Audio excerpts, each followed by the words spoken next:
অসমৰ বা ভাৰতৰ যিখিনি সংস্কৃতি যে আৰু সেই সংস্কৃতিটো হ'ল আমাৰ দেৱ দেৱী মঠ মন্দিৰ ইয়ে আমাৰ ভাৰতবৰ্ষৰ সংস্কৃতি ৰক্ষা কৰে আৰু ই আমাৰ পৰম্পৰা আৰু সেই পৰম্পৰাটো ৰক্ষা কৰিয়ে আজি হেজাৰ হেজাৰ বছৰ আগৰ পৰা আমি আধ্যাত্মিক এটা শক্তিও আমি লভিবলৈ সক্ষম হৈছোঁ।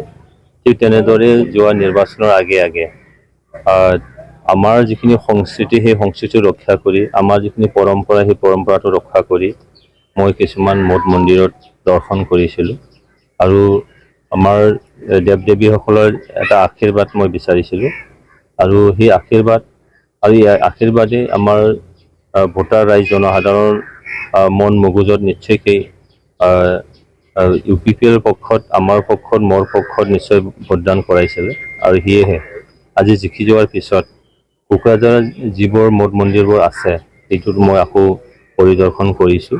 আমাৰ মন্দিৰৰ কমিটি আমাৰ যি পৰিচালনা কমিটি আছে তেখেতসকলৰ লগত চাহ চিনাকি হৈছোঁ আৰু তেখেতসকলৰ যিখিনি সৰু সুৰা যিবিলাক সমস্যাবোৰ আছে এই সমস্যাটোৰ মই বুজ লৈছোঁ আৰু আহি থকা সময়ত এই সমস্যাৰ কেনেবাকৈ যদি সমাধান কৰি দিব পৰা যায় তাৰ কাৰণে মই এটা চেষ্টা চলাবলৈ মন মেলিছোঁ।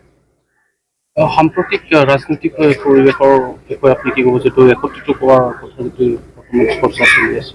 চাওক, ৰাজনীতিত এইবোৰ এটা প্ৰক্ৰিয়া হয়, এইবোৰ এটা চলি থকা এটা নীতিৰ মাজতে হয় যে কেতিয়াবা হয়তো আৰু তেনেকেই ৰাজনীতিৰ শত্ৰুও নাই মিত্ৰও নাই, মিত্ৰ আৰু শত্ৰু কেতিয়াবা একলগো হ'ব পাৰে, কিন্তু এটা ৰাইজে বিচাৰিছে বা সময়ৰ এটা আহ্বানো হ'ব পাৰে। তো তেনেকেই এটা প্ৰক্ৰিয়া চলি আছিলে, সেই প্ৰক্ৰিয়া কিমান দূৰ যায় নাজানো, কিন্তু প্ৰত্যেকটো ৰাজনৈতিক দলেই নিজাববীয়াকৈ এটা প্ৰচেষ্টা চলায়, আমিও সেইখিনিত চলাই আছোঁ। তো আহি থকা সময়ত সময়ে ক'ব এইটো কিমান দূৰ বাস্তৱায়িত হয়। সমাজত কিছুমান দুষ্কৃতিকাৰী থাকেই, এইটোত মানে প্ৰত্যেকটো জাতি জনগোষ্ঠীৰ মাজতে হয়তো এটা দুটা থাকিব পাৰে। তো সেইটোত কিছুমানে যদি উদ্দেশ্য প্ৰণোদিত যদি কৰিছে সেইটো আইনগতভাৱে দণ্ডনীয় আৰু অজানিতেও যদি কৰিছে তথাপিতো সেইটো আইনগতভাৱে দণ্ডনীয় হয়।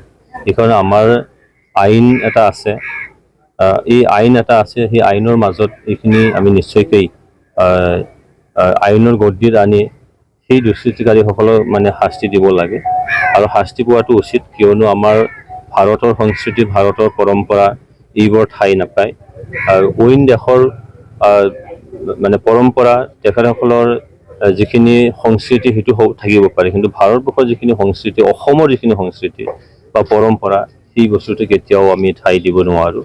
সেইকাৰণে তেনেকুৱা দুষ্কৃতিকাৰীসকলক কঠোৰ হাতে দমন নিশ্চয় কৰিব লাগিব আৰু ইয়াত আমি সকলোৱে আইনক মানি আইনক আমি সহযোগ কৰিব লাগিব, তেতিয়াহে সমাজখন নিশ্চয় শান্তি আহিব আৰু এই শান্তি মিলা প্ৰীতি নিশ্চয় আহিব। এইটোকে মই ব্যক্তিগতভাৱে বিচাৰোঁ যে তেখেতসকলৰ উচিত শাস্তি পাওক আৰু তেনেকুৱা ব্যক্তি বা মনোভাৱৰ কোনোবা যদি আছে দৃষ্টান্তমূলক শাস্তি দি তেখেতসকলৰ এটা মেছেজ দিয়া যাওক, সেইটোকে মই বিচাৰোঁ। উজনি অসমত মিয়া আৰু খিলঞ্জীয়া এটা সংঘাতৰ দৰে ঘটনা ঘটি আছে, এই ক্ষেত্ৰত কি ক'ব আপুনি সাংসদ হিচাপে? চাওক, আমি ভাৰতৰ সাংসদ হয়, ভাৰতবৰ্ষৰ যিখিনি আমাৰ পৰম্পৰা যিখিনি আমি ভাৰত ৰাষ্ট্ৰ হিচাপে আমি যিখিনি দেখোঁ, ইয়াত অনৈক্যৰ মাজত ঐক্যটো আমি সদায় হয়তো বজাই ৰাখিব লাগিব। মই আহ্বান জনাব বিচাৰিছোঁ যে আমাৰ ঐক্য সংহতিত কেতিয়াও যাতে আঘাত বা ব্যাঘাত নজন্মায় আৰু সেইটোও চাব লাগিব যে কোনোবা জাতি জনগোষ্ঠী বা তেখেতসকলৰ ধৰ্মীয় পৰম্পৰা তাত কেতিয়াও যাতে আঘাত নাহানে সেইটো আমি সজাগ হ'ব লাগিব। কিয়নো মই যদি মোৰটো মানে ভালকৈ থাকিব বিচাৰোঁ বা মোৰটো আঘাত নোহোৱাকৈ যাতে থাকিব বিচাৰোঁ, তেতিয়া আনৰো নিশ্চয় ক্ষতি হ'ব নালাগে। সেইকাৰণে লেট এণ্ড লেট লিভ এই মন্ত্ৰটো যদি আমি মানি চলোঁ তেতিয়া তাত কোনো গণ্ডগোলীয় পৰিৱেশ হোৱাৰ কোনো থল নাই।